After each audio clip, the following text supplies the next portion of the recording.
আসসালামু আলাইকুম রহমতুল্লাহি ওবরকাতুহু।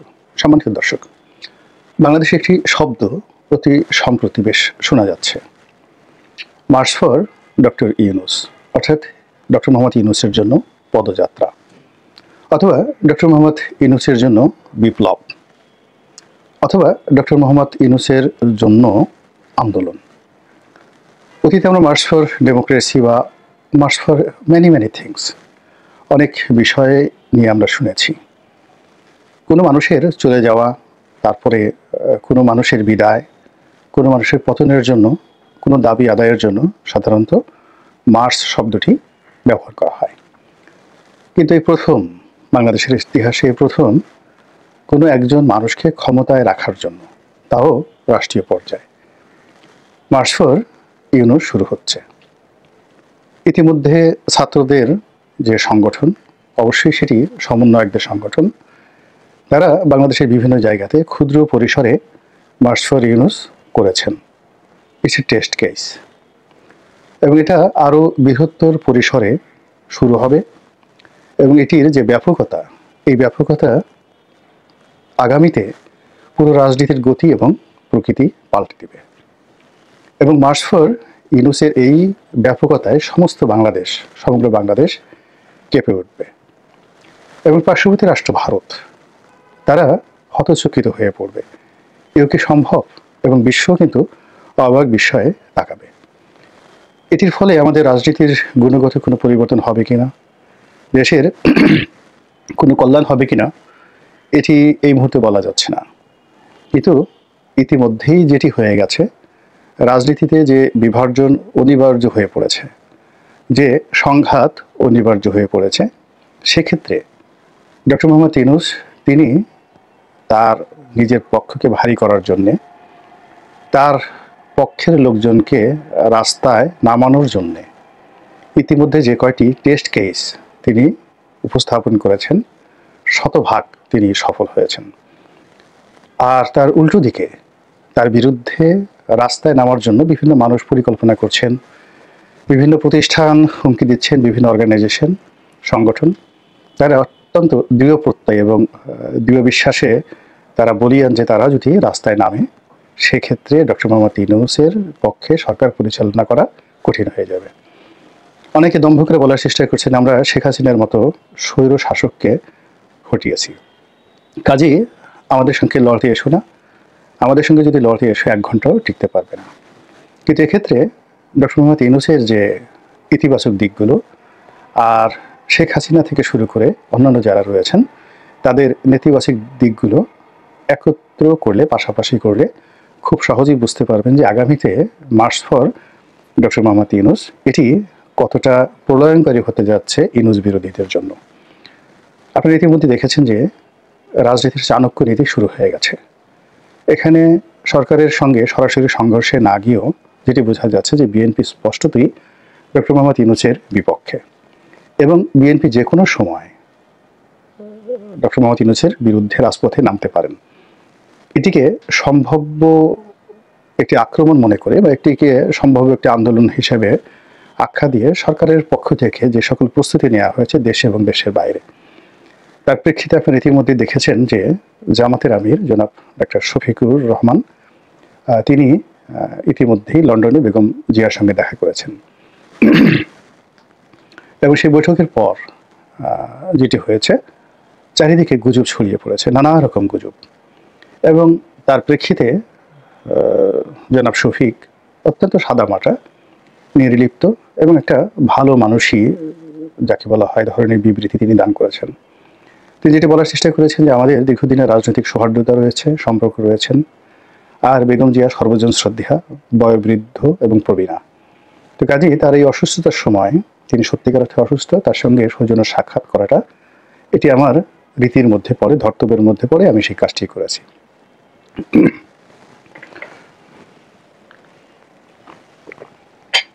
অন্যদিকে যেটা হলো, তিনি বাংলাদেশে আসার পরে যে সকল পত্রপত্রিকায় খবর এলো, সেগুলোকে তিনি কোনো রকম পাত্তা দিলেন না। তিনি একটি সংবাদ সম্মেলন করলেন, এবং লন্ডনের বৈঠক নিয়ে যে সকল কথাবার্তা হয়েছে সেগুলোকে চমৎকারভাবে তিনি উপস্থাপন করলেন।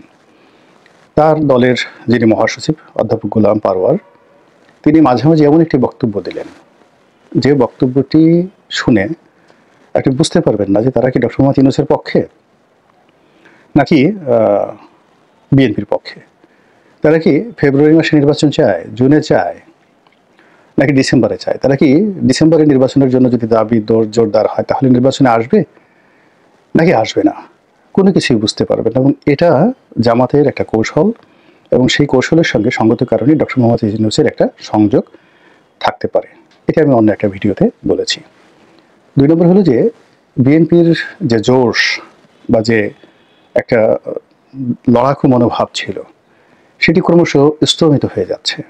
পার্টির মধ্যে পারস্পরিক বিরোধ, পার্টির মধ্যে পারস্পরিক যাকে বলা হয় অবিশ্বাস, এবং পার্টির অনেক নেতাকে বিভিন্নভাবে ট্যাগ দিয়ে, উনি তারেক রহমানপন্থী, উনি বেগম জিয়াপন্থী, উনি জামাতপন্থী, উনি ভারতপন্থী, উনি পাকিস্তানপন্থী, এই ডিভাইড অ্যান্ড রুল সরকার কিছু করেছে কি করেনি, বা কোনো গোয়েন্দা সংস্থা করেছে বা করেনি, ডাজ নট ম্যাটার। মূল ব্যাপার হলো এই বিভক্তিটা বিএনপিতে চলে এসেছে। এবং সর্বোপরি মাঠের যে রাজনীতি, ভোটের যে রাজনীতি, এটি অ্যাবসলিউটলি জনগণের মুখে একটা সিসি রব উঠে গেছে। চারিদিকে যেভাবে প্রকাশ্যে চাঁদাবাজি হচ্ছে এবং মানুষ যেভাবে মাহরুম হয়ে পড়ছে, অসহায় হয়ে পড়ছে, সেখানে ভোট, গণতন্ত্র কিংবা আওয়ামী লীগের বদনাম, এর কোনোটি এখন মানুষের কাছে গ্রহণযোগ্যতা পাচ্ছে না। মানুষ তার দৈনন্দিন সমস্যা নিয়ে, তারপরে নানা রকম যাকে বলা হয় জটিলতা নিয়ে এতটা ব্যস্ত, এবং যে যার মতো করে পাগলের মতো ছুটে সমস্যার সমাধানের চেষ্টা করছে, কিন্তু পারছে না। আর তার উপরে যখন রাজনীতির যে চাঁদাবাজি, এই জিনিসগুলো হচ্ছে, আর স্পষ্টত যে দলের বিরুদ্ধে চাঁদাবাজির অভিযোগ আসছে, সেই দলের যারা লোকজন ভোটের নামে এলাকাতে ঘোরাফেরা করছে, জনসংযোগ করছে, এবং 4-5 জন লোক এক একটা এলাকাতে নির্বাচনের জন্য 4-5 রকমের মেরুকরণ তৈরি করে ফেলেছে, সেখানে রীতিমতো জনরোষ তৈরি হয়ে গেছে। ডক্টর মোহাম্মদ ইউনূস ইতিমধ্যে যে কাজটি করেছেন সেটা হলো তিনি ইসলামপন্থী যারা আছেন তাদেরকে তার পক্ষে টেনে নিয়েছেন। অর্থাৎ এখানে জামাতের সঙ্গে অন্যান্য ইসলামপন্থীদের রাজনৈতিক বিভেদ থাকতে পারে, কিন্তু ডক্টর মোহাম্মদ ইউনূসের ব্যাপারে সমস্ত ইসলামপন্থীদের একটা ভীষণ রকম যাকে বলা হয় সফটকর্নার রয়েছে। এবং এখানে যেটি ফিলিস্তিনের জন্য হলো মার্চ ফর ফিলিস্তিন, এত বড় বিশাল সমাবেশ বাংলাদেশে নিকট অতীতে হয়নি। তো আগামীতে যদি বৃহত্তর পরিসরে মার্চ ফর ইউনূস হয় এবং সকল যাকে বলা হয় ইসলামপন্থীরা যদি রাজপথে নামেন, ওটাকে মোকাবেলা করার শক্তি বাংলাদেশে কোনো রাজনৈতিক দলের নেই।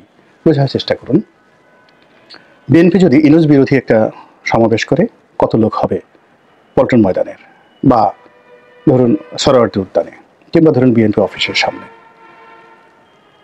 আবার তার কাউন্টার যদি মার্চ ফর ডেমোক্রেসি করে, তাহলে দেখা গেল যে তার চেয়ে অন্তত 10 গুণ লোক বেশি ইসলামপন্থীরা আনতে পারবে, এমনকি চরমোনাই একা আনতে পারবে।